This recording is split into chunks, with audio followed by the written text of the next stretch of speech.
Wait, Trump just lost the voters who made him president. I can't tell you how huge that is. That's according to a CNN analyst, which points out that in 2024, the president held a 14-point advantage in this group over Kamala Harris. He's now underwater by 9 points.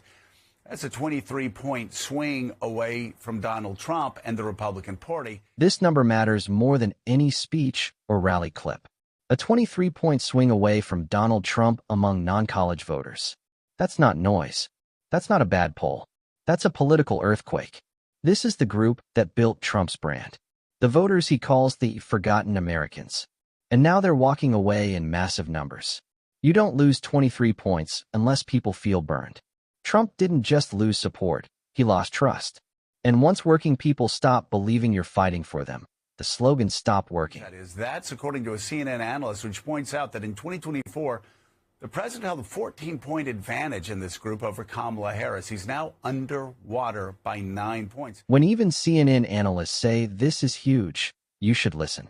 They're not exaggerating, they're shocked. Because what we're watching isn't a media narrative.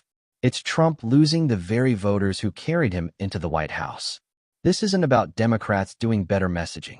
It's about Trump failing to deliver. Working people were promised strength, stability, and prosperity.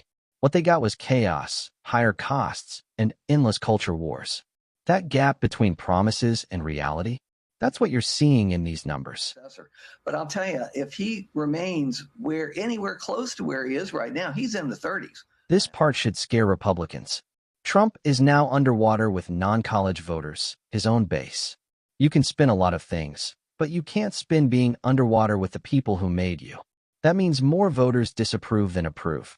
Trump told these voters he was their voice. But voices don't disappear after Election Day. Results matter. And for a lot of working Americans, life didn't get easier. It got harder. This isn't fake news. This is accountability catching up. And people react to real conditions, and it always starts with the economy, but you also have to look at the cultural side of it. Here's the uncomfortable truth. Republicans didn't win working families by helping them. They won by distracting them. For decades, culture wars replaced economic policy. Anger replaced solutions. And it worked until it didn't. Because culture doesn't pay rent. It doesn't lower grocery bills. It doesn't keep factories open. Now working families are looking around and asking a simple question. What did we actually get out of this? And more, the answer is not much. And that has happened with white working class voters, non-college voters. We used to call them blue-collar voters, but we switched to white non-college. And particularly white non-college males. They are much more likely to vote for Republicans and for Trump. This is the line that explains everything. It always starts with the economy. You can argue culture all day.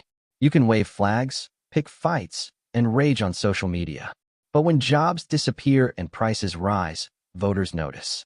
Working Americans aren't stupid. They know when their lives aren't improving. And when the economy hurts, the culture war distractions stop working. That's why these numbers are moving.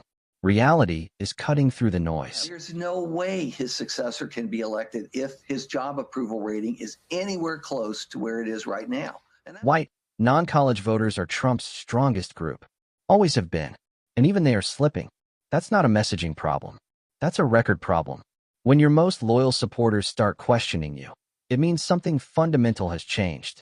Trump didn't build a movement. He built a moment. And moments fade when people feel let down.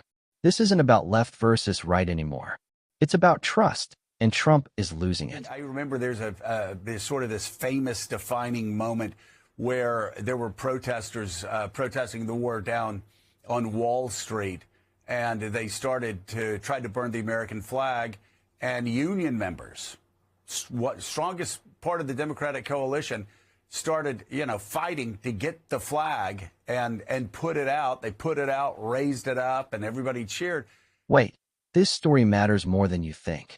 Union workers fighting to protect the American flag while protesters tried to burn it.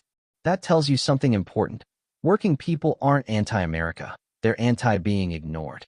Trump wrapped himself in the flag, but he didn't fight for the people holding it.